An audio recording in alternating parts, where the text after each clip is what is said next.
Hello everyone, मी आहे admission counsellor Kalpesh vice आणि CET रजिस्ट्रेशनच्या part 2 व्हिडिओमध्ये तुमच्या सगळ्यांचं स्वागत आहे. पार्ट 1 व्हिडिओ सपोज तुम्ही नाही बघितला आहे तर इथे आय बटनवर तुम्ही क्लिक करून पार्ट 1 व्हिडिओ बघू शकता. पार्ट 1च्या व्हिडिओला खूपच चांगला रिस्पॉन्स मिळालेला आहे.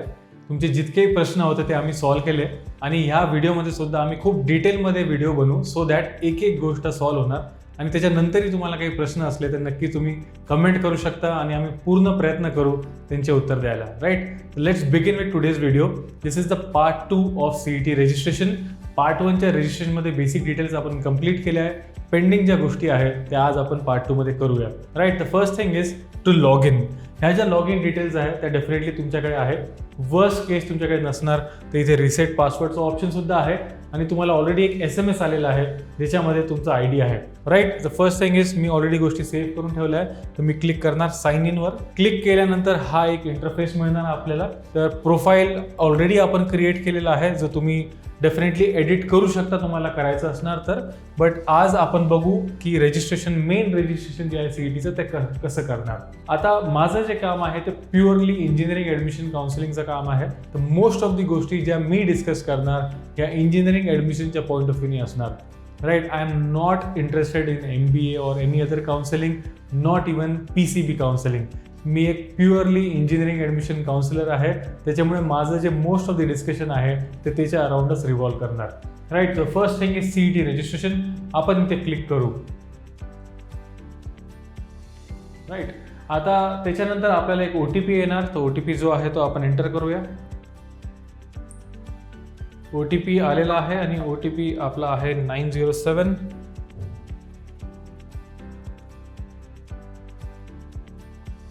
495. Right, verify. ठीक आहे, आता इथे बरेच इन्स्ट्रक्शन्स आलेले आहे आणि हे इन्स्ट्रक्शन्स डेफिनेटली मी रेकमेंड करणार की तुम्ही सगळ्यांनी वाचायला पाहिजे. आता याच्यातले जे सगळ्यात इम्पॉर्टंट किंवा नवीन जे सेट ऑफ इन्स्ट्रक्शन्स आहे ते आहे रिगार्डिंग द फीज. तर सपोज तुम्ही बघितलं इथे तर तुम्हाला दिसणार for general category candidates fees suppose तुम्हाला फक्त PCM द्यायचं असणार सिंगल पेपर तर 1300 आहे. आणि सपोज तुम्ही सेकंड अटेम्प्ट सुद्धा दिला, ह्याच्याबद्दल आपण पुढे डिस्कशन करू, तर तुम्हाला परत एकदा 1300 फीज पे करावी लागेल. तो ओव्हरऑल 2600 फीज असणार. डेफिनेटली इथे वेगवेगळे कॉम्बिनेशन्स आहे. सपोज तुम्हाला PCM PCB सुद्धा द्यायची आहे तर सिंगल अटेम्प्टची 2600 आहे आणि तुम्हाला सेकंड अटेम्प्ट सुद्धा द्यायचा आहे तर 2600 × 2 which comes to about 5200 rupees. Right, तर हे सगळे इन्स्ट्रक्शन्स आहे, बेसिक इन्स्ट्रक्शन्स आहेत. ह्या ओव्हरऑल सुद्धा मी जसं आपल्या व्हिडिओमध्ये पुढे जाणार सगळं एक एक तुम्हाला समजून सांगणार. But definitely it is highly recommended की तुम्ही हे सगळे सेट ऑफ इन्स्ट्रक्शन्स वाचायला पाहिजे. त्याच्यानंतर तुम्ही इथे क्लिक करणार that I accept and agree to all the conditions and then we will proceed to complete the application form. Right, once we do that, जे काही डिटेल्स आपण आधी एंटर केल्या होत्या तर बाय डिफॉल्ट इथे दिसणार तुम्हाला पर्सनल इन्फॉर्मेशन टॅबच्या अंडर. जसं इथे माझं नाव आहे, माझं अपार ID आहे, एक्सेट्रा एक्सेट्रा. ठीक आहे, याच्यानंतर सपोज ह्या सगळ्या ओके आहे. इथे एक दोन गोष्टी ज्या आपल्याला चेक करायच्या आहेत त्या आहे की आपली मदर टंग बरोबर आली आहे का, आपलं रिलिजन बरोबर आलं आहे का, आपलं जेंडर बरोबर आलं आहे का, नॅशनॅलिटी डेफिनेटली सगळ्यांची इंडियनच असणार आहे आणि ॲन्युअल इन्कम बरोबर आलं आहे का. राईट, ह्या सगळ्या गोष्टी ओके असणार तर तुम्ही सेव्ह अँड प्रोसीड करू शकता.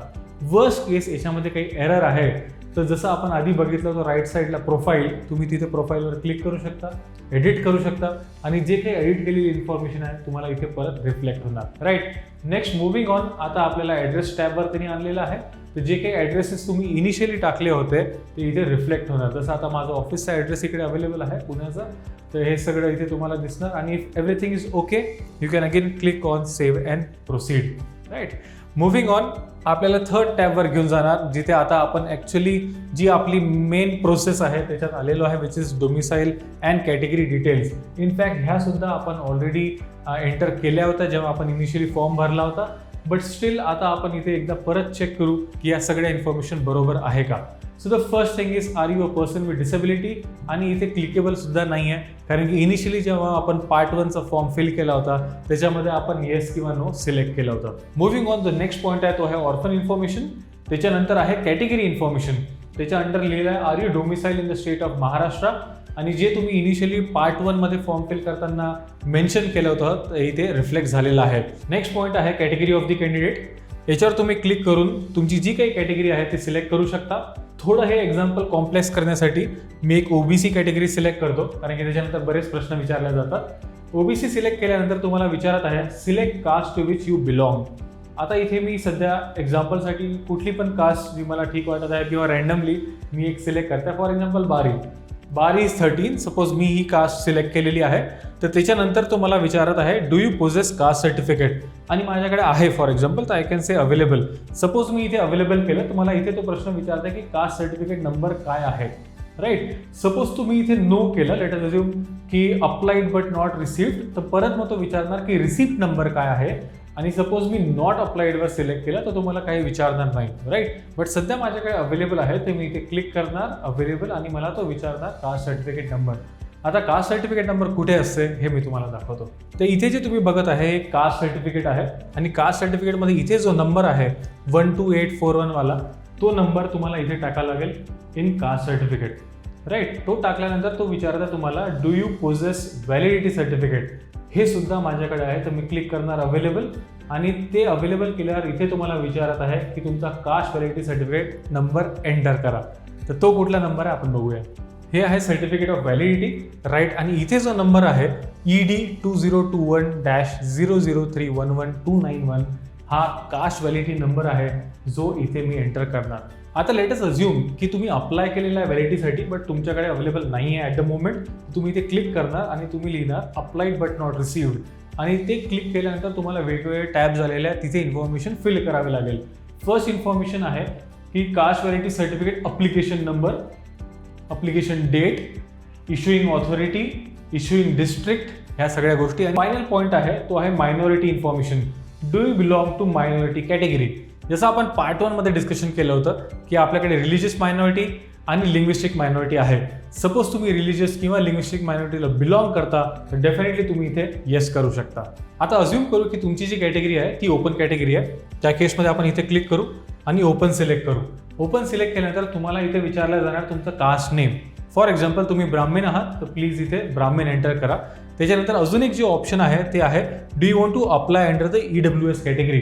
सपोज तुम्ही ओपन कॅटेगरीला बिलॉंग करता आणि तुम्ही EWS मध्ये एलिजिबल आहे तर नक्की इथे तुम्ही येस करू शकता, सो दॅट तुम्ही 10% ॲडिशनल सीटसाठी एलिजिबल होणार. तर इथे आपण काय करू, येस. आता तो विचारत आहे do you want to apply under EWS, I will say yes. आणि ते केल्यानंतर तो विचारणार की तुमच्याकडे सर्टिफिकेट आहे का, available, applied or not applied. आणि इथे एक फॉर्मॅट सुद्धा दिलेला आहे जो समजणं खूप इम्पॉर्टंट आहे, कारण की EWSचे वेगवेगळे फॉर्मॅट आहे, बट हाच एक ॲक्सेप्टेबल फॉर्मॅट आहे. इथे क्लिक करू आणि आपण फॉर्मॅट एकदा चेक करू. हा आपला ऑफिशियल फॉर्मॅट आहे, proforma V for candidates claiming seats reserved for economically weaker section candidates. आता इथे EWS सेंटरचा वेगळा आणि स्टेटचा वेगळा आहे. आपण कारण की महाराष्ट्रामध्ये डील करत आहे तर आपल्याला सगळ्या ज्या गोष्टी लागणार आहेत त्या महाराष्ट्र स्टेटच्या लागणार आहे. तर सपोज तुमच्याकडे सेंटरचं EWS सर्टिफिकेट आहे तर ह्या ॲडमिशन प्रोसेसमध्ये अप्लिकेबल नसणार. आपल्यासाठी प्युअरली महाराष्ट्राचं EWS सर्टिफिकेट आपल्याला लागणार आहे, right. Let's go back to the form. Domicile आणि कॅटेगरीचा पेज फिल झाल्यानंतर तुम्ही सेव्ह अँड प्रोसीड करू शकता. That will take us to the next page which is qualification details. Qualification डिटेल्समध्ये ऑलरेडी आपण काही गोष्टी ज्या एंटर केलेल्या होत्या त्या तशा येणार आहे. आणि इथे तुम्हाला विचारला गेलेला आहे की तुम्ही 10th केव्हा दिली, तुमचा बोर्ड कुठला होता, तुम्हाला किती पर्सेंटेज मिळालेले आहे, आणि 12th तुम्ही 2026 मध्ये एंटर करत आहे का. ह्या सगळ्या गोष्टी आपण पार्ट 1 मध्ये डिटेलमध्ये डिस्कस केलेल्या आहे. If you are not clear about this please refer to the video which is part 1 of CET registration, right. Coming back, आता तो आपल्याला विचारत आहे आर यू अपिअरिंग इन 2006. मी येस केलेला आहे. तो विचारत आहे तुमची स्ट्रीम कुठली आहे, तर माझी स्ट्रीम सायन्स आहे. आणि मोस्ट ऑफ द स्टुडंट्स जे व्हिडिओ बघत आहेत त्यांची सुद्धा स्ट्रीम जी आहे ती सायन्सच आहे. हे झाल्यानंतर I will click here which is I accept and acknowledge everything and save and proceed. Next page जो आहे तो आहे एक्झामिनेशन डिटेल्स. हा पेज खूप क्रिटिकल आहे कारण की याच्यात ते विचारणार आहे की तुम्ही कशासाठी अप्लाय करताय, PCM, PCB की combination of PCM and PCB, आणि तुम्हाला किती अटेम्प्ट्स द्यायचे आहे, आणि तुमच्या प्रिफर्ड सिटीज एक्झामिनेशन सेंटरसाठी कुठले आहे, राईट. जसं मी आधी सांगितलं की मी मेजरली इंजिनिअरिंग ॲडमिशन काउन्सिलिंगबद्दल डिस्कशन करतो, तर डेफिनेटली मी फक्त PCM बद्दलच डिस्कशन करणार आहे. But the same logic is applicable for PCB also and for PCM and PCB also. Suppose तुम्ही दोन्ही याच्यात अप्लाय करताय तर डेफिनेटली PCM आणि PCB सिलेक्ट करू शकता, बट सिम्प्लिसिटीसाठी आपण PCM सिलेक्ट करू. आणि इथे आता आपल्याला विचारत आहे select the examination attempts for PCM group, first attempt किंवा बोथ दी अटेम्प्ट्स. तर इथे सेकंड अटेम्प्ट असा ऑप्शन नाही आहे, एक तर फर्स्ट किंवा बोथ. आता इथे मला 1 मिनिट घ्यायचा आहे तुमचा आणि मला सांगायचं आहे की तुम्ही सगळ्यांनी बोथ अटेम्प्ट्सवर क्लिक करायला पाहिजे. मी मागच्या 10 वर्षापासून engineering admission counselling service provide करत आहे आणि बरेच कॉल्स येतात आणि स्टुडंट्स आणि पॅरेंट्ससोबत आम्ही जेव्हा इंटरॅक्ट करतो तेव्हा ते सगळे आम्हाला सांगतात की माझा मुलगा खूप इंटेलिजंट आहे, बट अनफॉर्च्युनेटली त्या दिवशी तो बिमार होता किंवा त्यांनी खूप प्रेशर घेतलं आणि रिझल्ट चांगला नाही आला, किंवा ट्रॅव्हलिंगमुळे आम्ही लेट पोहोचलो, ॲडमिशन सेंटरवर आम्हाला अलाव नाही केलं. अशा बऱ्याच गोष्टी होत राहतात. तर डेफिनेटली तुम्ही बोथ दी अटेम्प्ट्स 100% सिलेक्ट करायला पाहिजे. याच्यात विचार करायची गरजच नाही आहे. आय टोटली अंडरस्टँड की तुम्हाला 1300 रुपये एक्स्ट्रा पे करायचे आहे, but it is steel worth it. आता हे जे मी एक्झाम्पल सांगितलं 1 मिनिटासाठी आपण हे विसरून जाऊ की तुमच्यासोबत असं नाही होणार आहे. बट जे सेकंड गोष्ट आहे जी सगळ्यात क्रिटिकल आहे ती आहे नॉर्मलायझेशन. नॉर्मलायझेशन म्हणजे काय की फॉर एक्झाम्पल तुम्ही एक्झाम दिली आणि तुम्हाला 120 मार्क्स आले, बट तुमची जी बॅच होती ती खूपच इझी होती, तर तुम्हाला खूप कमी पर्सेंटाईल मिळणार. दुसरा एक स्टुडंट आहे, त्याला 120 मिळाले आणि होऊ शकते तो 99 पर्सेंटाईलपर्यंत पोहोचणार, कारण की त्याची जी बॅच होती, त्याची जी शिफ्ट होती ती डिफिकल्ट होती. आणि हे जे नॉर्मलायझेशन आहे हे आपल्या कंट्रोलमध्ये नाही आहे, राईट. त्याच्यामुळे तुम्ही 2 अटेम्प्ट करायला पाहिजे की ॲटलिस्ट एका अटेम्प्टमध्ये तरी तुम्हाला बेनिफिट होणार त्या नॉर्मलायझेशनचा. आणि कारण की इथे बेस्ट ऑफ बोथ दी एक्झामचा स्कोअर कन्सिडर केला जाणार आहे. तर ज्या फर्स्ट अटेम्प्ट किंवा सेकंड अटेम्प्ट जिथे कुठे तुम्हाला चांगले मार्क मिळाले त्या स्कोअरवर तुमची फायनल ॲडमिशन होणार आहे, राईट. तर इथे first attempt is not an option, त्याचा विचारसुद्धा नका करू. तुम्हाला बोथ दी अटेम्प्ट्स करायचेच आहेत, right. So you will select PCM, you will select both the attempts. तुम्हाला लँग्वेज जी कुठली कम्फर्टेबल आहे तो तुम्ही मीडियम ऑफ क्वेश्चन पेपरवर सिलेक्ट करू शकता. आय अज्युम की most of you would be selecting English. त्याच्यानंतर एक्झाम सेंटर तुम्हाला कुठलं पाहिजे. आता सगळे माझे विद्यार्थी महाराष्ट्रातले आहे आणि Maharashtra is the only option, तर आपण महाराष्ट्र सिलेक्ट करू. इनफॅक्ट इथे UP, बिहारसुद्धा ऑप्शन्स राहायचे, बट कारण की CETमध्ये माल प्रॅक्टिसेस खूप व्हायला लागले होते, तर गव्हर्नमेंटने एक कॉन्शियस डिसिजन घेतला आहे आणि फक्त महाराष्ट्रातच सगळे सेंटर्स ठेवलेले आहे, which is a very good thing. Second thing is की जे आउटसाइड महाराष्ट्र कॅन्डिडेट्स आहेत त्यांच्यासाठी CET स्कोर रेलेव्हंट नाही आहे. Most of them are not aware of it, but outside Maharashtra state स्टुडंट्सची ॲडमिशन JEE मेन्सवरच होते. Worst to worst case suppose JEE student available नाही आहे तरच CET स्कोर कन्सिडर केला जाते. बट अशी कधी केस होऊच नाही शकत की JEE स्टुडंट अवेलेबल नाही आहे, त्याच्यामुळे OMS वाल्यांनी CET द्यायला सुद्धा नाही पाहिजे, राईट. तर आपली स्टेट डेफिनेटली महाराष्ट्र आहे. आता तुम्हाला विचारत आहे select exam centre district at preference number 1, म्हणजे तुमचं फर्स्ट प्रिफर्ड डिस्ट्रिक्ट काय आहे. माझ्या केसमध्ये पुणे आहे, तर लेट्स सी पुणे कुठे आहे. Here is Pune, right. तर माझी फर्स्ट डिस्ट्रिक्ट पुणे झालेली आहे. सेकंड माझी प्रिफर्ड डिस्ट्रिक्ट जी आहे ती अहिल्यानगर आहे. आता थर्ड मी रँडमली टाकत आहे कारण की डेफिनेटली मी एक्झाम देणार नाही आहे, हे फक्त तुमच्या एक्सप्लेनेशनसाठी आहे, राईट. आणि फोर्थ डिस्ट्रिक्ट सुद्धा एक कुठली तरी आपण सिलेक्ट करू, गडचिरोली. मूव्हिंग ऑन, इथे नेक्स्ट जो ऑप्शन आहे तो आहे mock and psychometric test information. इथे कॉम्प्लिमेंटरी टेस्ट काही दिलेले आहे, काही पेड आहे, ऑप्शनल आहे. कॉम्प्लिमेंटरीमध्ये त्यांनी दिलेलं आहे की तुम्हाला 3 कॉम्प्लिमेंटरी टेस्ट दिलेले आहे at absolutely free of cost. Next option आहे ॲडिशनल टेस्ट काउंट. इथे तुम्ही काही ॲडिशनल टेस्ट सिलेक्ट करू शकता 1 to 3 आणि ह्या पेड आहे. Per test 118 rupees, which is not very expensive. In fact मी स्ट्रॉंगली रेकमेंड करणार की तुम्ही इथे 3 सिलेक्ट करायला पाहिजे आणि सगळ्या मॉक टेस्ट द्यायला पाहिजे. हे काही जास्त एक्सपेन्सिव्ह होणार नाही आहे, बट कारण की तुम्ही CETच्या प्लॅटफॉर्मवर देणार तर तुम्हाला एक रिअल टाईम एक्सपिरियन्स येणार, प्लस क्वेश्चन्ससुद्धा रिलेव्हंट असणार. तर कुठल्याही एका टीचर्सची टेस्ट विकत घेण्यापेक्षा इट इज हायली रेकमेंडेड की तुम्ही हे विकत घ्यायला पाहिजे. ऑल्सो त्यांनी सांगितलं आहे की यांची जी एक मॉक टेस्ट वेबसाईट आहे तुम्ही तिथे सुद्धा विकत घेऊ शकता किंवा तुम्ही CETचा फॉर्म भरताना सुद्धा विकत घेऊ शकता. It is absolutely your choice, right. ते झाल्यानंतर तुम्हाला इथे एक्नॉलेज करायला लागेल की that I have read all the instructions and disclaimer आणि मग तुम्ही 7 प्रोसीड करू शकता. ते झाल्यानंतर तुम्हाला डॉक्युमेंट्स अपलोड करायचे, but basic documents like photo and signature. तर आता इथे आलेलो आहे आपण डॉक्युमेंट्स अपलोडवर. You need to upload your documents before proceeding and will do upload now. तिथे तुम्हाला सगळ्यात पहिले विचारत आहे फोटो आणि सिग्नेचर, आणि फोटो आणि सिग्नेचरचे जे काही इन्स्ट्रक्शन्स आहे, साईज वगैरे ते सगळे इथे मेन्शन केलेले आहे. तर लेट्स ॲड अ फोटो.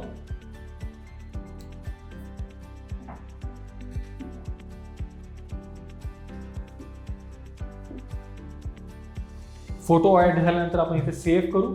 त्याच्यानंतर आपल्याला सिग्नेचर अपलोड करायची आहे.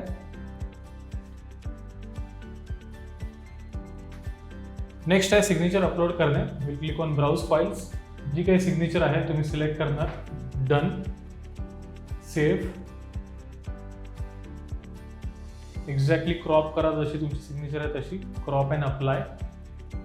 ठीक आहे. नेक्स्ट आहे फोटो आयडेंटिटी प्रूफ. जो कुठला फोटो आयडेंटिटी प्रूफ आहे तो तुम्ही अप्लाय करू शकता. आय वुड रेकमेंड की तुम्ही आधार कार्ड करा. Upload document.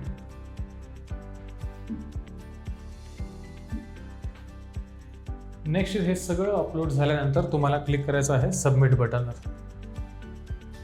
डॉक्युमेंट्स अपलोड झाल्यानंतर तुम्हाला एक प्रिव्ह्यू फॉर्म मिळणार. या प्रिव्ह्यू फॉर्ममध्ये तुम्ही सगळी जी इन्फॉर्मेशन आतापर्यंत भरलेली आहे तुम्हाला अवेलेबल असणार. तुम्ही 1-2 वेळा व्हेरीफाय करा, चेक करा तुमच्या पॅरेंट्ससोबत, सगळं ओके असलं तरच पेमेंट करा.